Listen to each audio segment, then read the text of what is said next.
I've always been passionate about it, and she came home one day and she had gotten a little aggravated with her job she's been doing for many, many years. Said, I believe I want to trim something else besides hair. So that finally gave me the okay to do what I've always dreamed of doing. It was like, all right, we're selling everything, we're moving out of here. She said, nope, that's not what we're doing. If we're gonna help people, we're gonna help people right here at home. So many things that I've learned and educated over the years. And I guess one thing is so many people have cancer. Both my parents had cancer and passed away from it. And just seeing it help and getting relief and learning that it cures cancer. And there's just so much help and testimony of the people that it helps. I've been doing it since I was a kid. I've always been around it and grew passionate to it. And as I got older, responsibilities come, so therefore, you know,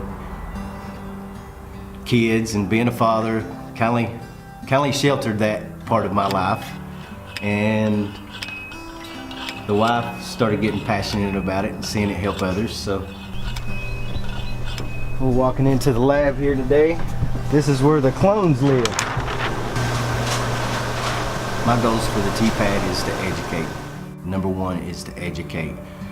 That's one of the reasons that cannabis has been so ostracized, is because in 1937 they come out with a movie to teach society that it was evil.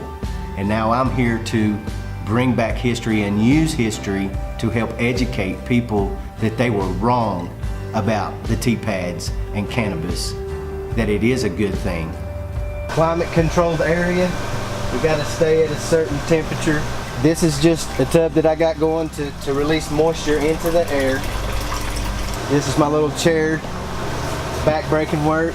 This is where I keep the food. Each one of these tubs have to have a certain amount of food in it so they start a good root base. Going to the greenhouse. It's endless benefits, what's really surprising the more and more we study.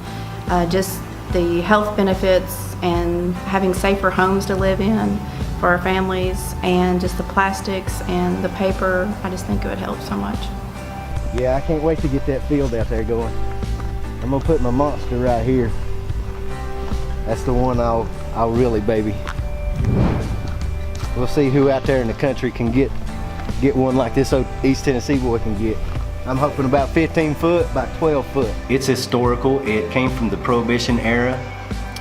Just like Speakeasy, it was a place for people to go and have safe access to cannabis.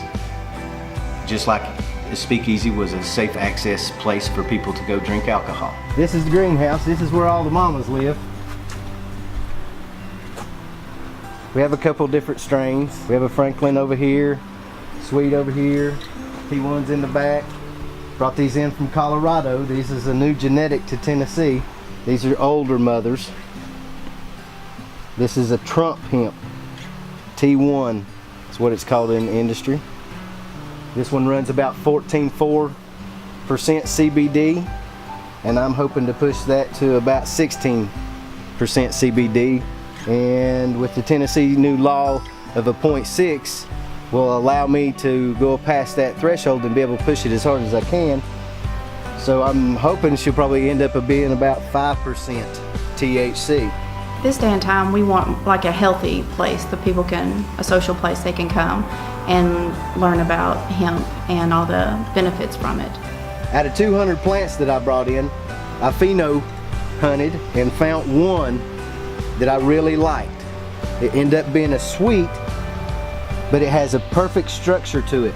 All the way around, nice, perfect stretching everywhere, and of course you can plainly see that it outtowers everything too. So I think this is going to be a really, really good genetics for Tennessee. We are hoping to put at least 3,000 plants in the field. We'll plant them just like tomato plants. Got a great field. First time it's ever been plowed. Had cows on it for years and years. We plan on putting another greenhouse here, which will be another 14 by 40. We're going to put another greenhouse over there, which is another 14 by 40. We just cut down a bunch of pine trees up here, which we'll mill with a sawmill that I have around front, and we're going to redo this barn up here with a drying barn. Services are going to be great.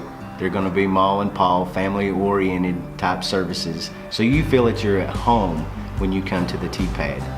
We want to have all the products we can possibly have, from local products to other people that are growing and producing hemp in the United States. We want to be able to help the hemp industry as a whole with the T-Pad, with education and being able to supply the public with hemp products. We're building a 30 by 60 greenhouse up here where we cut the trees, and that greenhouse will be strictly for propagation. In other words, breeding, coming up with our own genetics to be able to supply Tennessee with good nutraceutical CBD oils. This is you. Right. When you think about this shit at night, if you're truly passionate about this beyond the fact of making money, what is it you think about? You know, what's this going to do for the world? I've been around this stuff all my life. I'm so passionate about this. I have family members that are on the government medication that is just totally ruining their lives. It's taken them from me, taking them from my children.